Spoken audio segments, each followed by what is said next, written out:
Hello, good afternoon to all guys. Welcome back again sa aking YouTube channel regarding po ito sa impeachment ng ating VP Sara Duterte po. Regarding po ito sa ngayon ang tatalakayan nila na naman ay regarding po ito paano paglustay ng confidential fund ng ating VP. Kung natatandaan ninyo, yung paggasto daw ng 125 million in 11 days po. Yan po ay tatalakay na regarding po sa kaso na ating BP. Makinig po tayo. By the way that, before that, don't forget to like, to share po sa aking YouTube channel o subscribe po para of course kung mayroon akong bagong magawa na YouTube, what you call press automatic po itong mabigyan po kayo notice ng YouTube po. So again, thank you sa inyong lahat. Mag-ingat. So makinig po tayo regarding po sa balitang ito na mainit. Sa Breaking Balita Pilipinas sa what they call napakaraming ghost project scandal ng ating Pilipinas. Hindi pa nasulbad ang insertion regarding po sa 2024 insertion 241 billion po.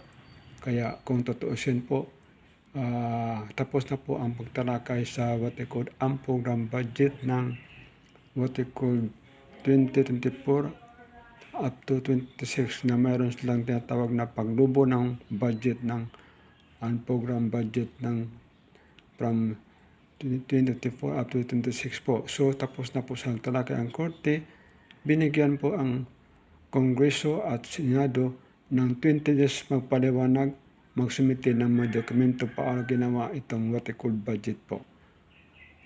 So again, thank you sa lahat. Makinig na tayo sa what they call confidential fund ng ating VP Sara Duterte.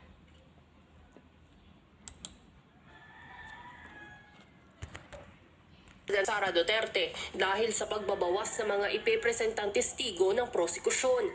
Bunsod nito, inaasahan na ng defense team na sunod nang uusigin ang Article 1 o ang umano'y maanumalyang paggamit ng confidential funds ni Vice President Sara Duterte. Ito ay base na rin sa line-up na isinumite ng prosekusyon sa kanilang pre-trial brief. Ayon sa kampo ni VP Duterte, inililipat na nila ang focus sa susunod na article, lalo na at si National Bureau of Investigation Director Attorney Melvin Matibag na ang huling testigo sa darating na Martes, July 21 para sa article of impeachment na grave threats, assassination plot at inciting to sedition.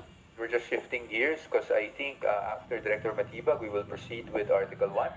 So now, of course, we're focusing on Article 1. Although we're prepared for it, syempre, as the trial goes, parating naman may fine-tuning yan here and there.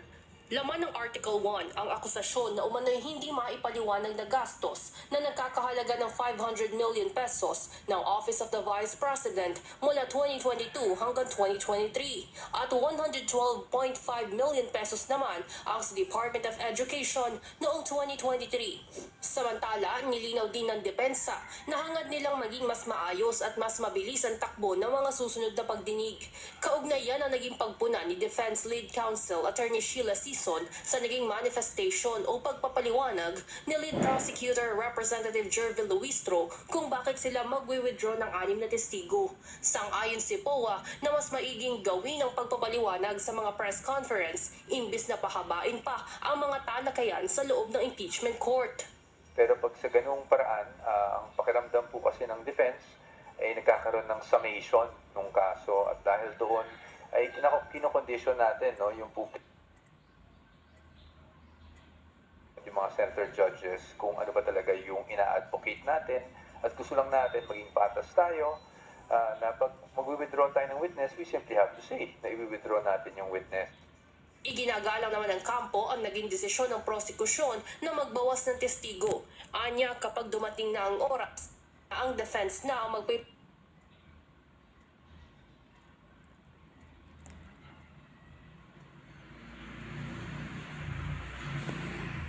sa mga nakalistang testigo, depende sa magiging takbo ng paglilitis. Evan Alvarez sumahataw sa Balita Ngayon.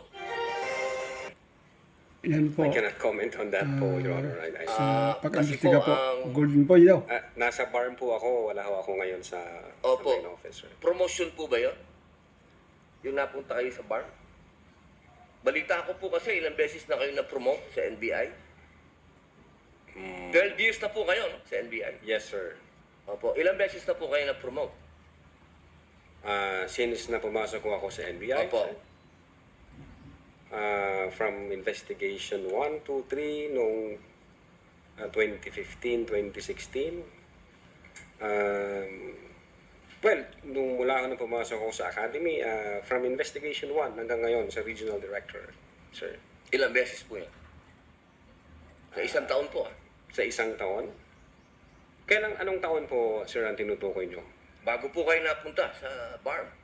Bago ako napunta sa BARM, regional director po ako ng Mimaropa, May Maropa. Region 4B, sir. Opo. Kayo po ba ang pumili sa BARM? Na Hindi kayo po, sir. In the exigency of service, doon po kami nilalagay kung ano ang tingin ng direktor na makakatulong kami sa Bureau. Bakit po kayo naisip ng direktor na sa BARM po kayo? Kayo po ba ay may kaalaman sa Islam? Hindi ko po alam kung ano ang naging basis ng direktor, pero... Kayo po mismo. Ang BARM po kasi is Muslim Mindanao. Yes, Your Honor. Opo. Meron po kayong kaalaman sa Islam? In terms of what do you mean kaalaman, sir? Yung... Sa religion po ng Islam kasi Muslim Mindanao. So, Yeah, ibig sabihin, so kahit basic po siguro ng Islam, no? Yes, sir. Kahit naman ho sino pwedeng i-assign kahit saang regional office dito sa Pilipinas. Di ba po parang Regional autonomy ang autonomous region ng Muslim Mindanao. So, kailangan man siguro kahit paano meron kayong kaalaman sa Islam. Konti siguro, sir. Ano po yung konti na yun? Well, isa po akong Kristiyano at hindi ko ho malalaman yung kabuuan. Siguro po dapat meron kayong basic din na knowledge ng Islam. Ano? Sa pangalawang tanong po, okay na po yun. Pangalawang tanong po, meron po ba kayong, sa tagal nyo po, sa NBI, 12 years, meron po ba kayong na-encounter na kaso ninyo sa NBI? Kayo po mismo na-filean ng kaso? Your Honor, normal ho sa mga NBI agents na makakasuhan, in fact, maging sa sinumang law enforcement agency. That's the price we pay for doing our job and for protecting the country. As a matter of fact, in the NBI, Your Honor, we avoid the noise. We just finish the job. So ano po yan? Yes? Yes po yan? Yung sagot nyo? Yes? Normal ho yan yun sa amin. So yes po? Attorney Loto, kindly answer the question. Yes, sir. Oh, yes. Ano pong, pwede po bang malaman kung ano pong mga naikaso sa inyo? Well, wala ho pa akong natanggap na official case galing sa ombudsman, pero may nakita na ho akong complaint na binigay sa akin from NBI. Hindi ko na ho maalala yung sa case na yan, pero nung chinek po namin yung case na yan, Your Honor, sabi ko doon sa mga kasama ko, tingnan nyo nga yung validity at authenticity ng case na. Pinuntahan ho namin yung nagnotaryo, I So, think meron Makati po, no? Court yun. Oo. Yung Makati Court nag-issue ho ng certification na fake yung notary diyan sa reklamo na yan. So sabi ko, huwag nyo nang pansinin, marami tayong trabaho. Kung fake yung notaryo na yan, mere scrap of paper yan. Huwag na nating pansinin. Although, nag-aantay po ako, Your Honor, na mag-notify sa akin ng OMB kasi sasagutin po namin na eto ho ang nakalap namin, may dalawang Chinese na nagreklamo. Chinek po namin doon sa BI, yung dalawang Chinese na yan, I think, 9 months nang overstay at pinaghahanap din ng... Ano pong kaso po Bureau of yung Immigration. ipinatong sa inyo? Anong kaso? Hindi ko maalala, Your Honor. Meron may mga kaso doon na nakalagay. Pero again, sabi Wala ko po nga, kayong isa kahit maalala na ipinatong sa inyo? if not mistaken, arbitrary detention, may ganun ba? May unlawful arrest. Wala ko sa akin ng record kasi nga, sabi ko nga, nung makita namin na fake yung notary, hindi na ho namin binigyan ng pansin, Your Honor. Kasi napakakapal po nitong hawak ko. Wala akong problema, Your Honor. Sasagutin po namin yan. Opo. Sasagutin ko Hindi po mo yan. po nasagot magmula noong February 29 Kasi wala pa hong official notice galing sa kung anong ahensya. na nakarating po sa inyo. Wala pa. Wala pa ho. Ang nakuha ko lang, yung kopya niyan, siguro may nagpadala sa akin Sabi ko, teka muna, wala akong official na nare-receive from OMB. So, nung chinek ko namin, kung nag-i-exist ba yung kaso, fake yung notary, ito na. Ibig niyo pong sabihin hanggang ngayon, hindi kayo sigurado kung nag-i-exist to. Dapat may notice na ako from Ombudsman. Oh, di ba po dapat ang reaction ng isang kaso harapin? Precisely, Your Honor. Inintay ko nga po yung notice from na. Pag meron akong notice... Wala po kayo ng notice hanggang ngayon? Wala pa po, Your Honor. Nga ang inaantay ko kasi sasagutin namin kasi meron po kaming certification na fake yung notary. Inaantay ko po, Your Honor. Mas maganda po, maharap nyo ka. Definitely, hindi ko namin Lalong-lalo na po. tatakpan, sir. Kasi napakahalaga po ngayon nito. Yes, sir. Oo, ito po ay ang pinag-uusapan natin dito ay napakahalaga. Yes, sir. Opo, at ito pong mga kasong ipinatong sa inyo, perjury, robbery, extortion, theft, mainam po ito As I've said, Your Honor, in the NBI, we avoid the noise. We just finish the job, sir. Opo, opo. Meron po akong tanong, pangatlo. Opo. Kanina po na ang ganda ng lakayan nyo tungkol sa Romanov. Yes, sir. Opo. Alam niyo po ba yung istorya ng Romanov? At ang gaganda po ng mga sagutan ninyo, alam niyo po ba yung historical background ng Romanov? Ang alam ko lang po dyan, Your Honor, yun yung nangyari sa, I think, SAR, kung hindi ako nagkakamali sa Russia. Sa Russia. Opo. Sino po ba yung nakakalaban nung SAR? Again, hindi ko po maalala, hindi ko po nakita yung buong... Yun. Kasi napakahalaga po malaman ng taong bayan kung sino po ang tinatawag natin na Romanov at sino yung nakakalaban nila. Kasi po, katabi ko, ang isa sa Marcos family. Yes, sir. Alam naman po natin lahat, batid natin lahat, na si Apo Lakay, Ferdinand Marcos Sr., ang number 1 na lumaban sa komunista dito sa Pilipinas. Batid naman din po natin na ang nag-execute sa Tsar kay Nikolai at sa kanyang mga anak, sa kanyang pamilya, ay ang komunista. Alam mo po ba niyo? Yes, sir. Opo. Ngayon, sino po ba ang pangalawang pangulo na lumaban sa komunista? Sino po, sir? Ay di si Pangulong Rodrigo Roa Duterte. Hindi ba po dapat isipin natin yung Romanov ay tungkol sa threat na pumapasok sa mga pamilya na mga namumuno dito sa ating bayan na lumalaban sa komunista. Komunista po ako. Gusto ko lamang pong alamin din yan. Yes, sir. But well, insofar as the investigation on the issue of whether or not may Romanov or operation of Romanov, sabi ko po kanina, nasa intelligence service po namin yan. At I think ang makakasagot po niyan, Your Honor, yung director po namin. Opo, kasi nabanggit nyo kanina sa usapan po ninyo, si Baste. Yun po yung... Sinasabi nyo po kasi kanina, sa usapan po ninyo, sa napakagandang usapan, na yung Romanov, hindi na ipapaliwanag kasi kung ano ba yung ugat nun. Napakahalaga po na alam na